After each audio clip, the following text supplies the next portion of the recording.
Alright, today's mods. Turn the fan down. Today's mods, we're going to go out for a ride.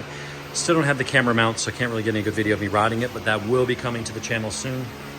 But the first major mods, one you can't see, was I went up to GMD Computrak and had them set up the sag, compression and rebound and all that stuff. So I got it dialed in really nice, very planted. Had to raise a little bit in the back to get the right sag. The front was actually good. I'd gotten it pretty close. So it tips in just a tiny bit faster.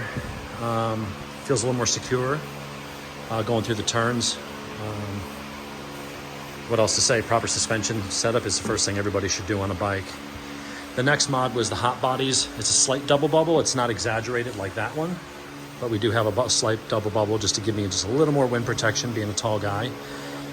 And while it's been comfortable, I did go get a set of 1-inch spacers. So the clip-ons, everything fits perfectly. You just got a 1-inch spacer down in there with longer bolts. So we're gonna go give it a ride with that.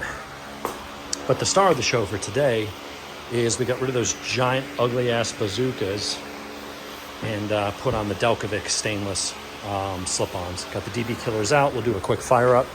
Of course, now this makes that stock look even worse, so I've got to go do a tail tidy next. I'll order one today from Amazon. They're like 39 bucks. It'll be the same one that I've got over there.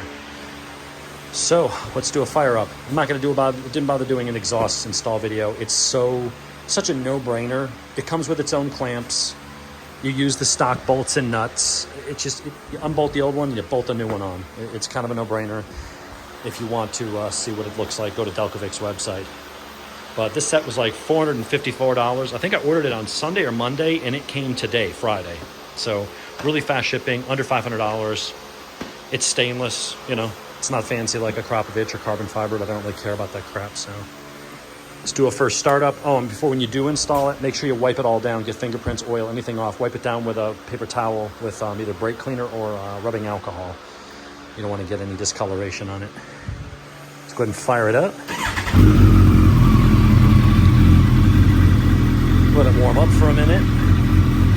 Well, it's already kind of warm because I was riding all morning.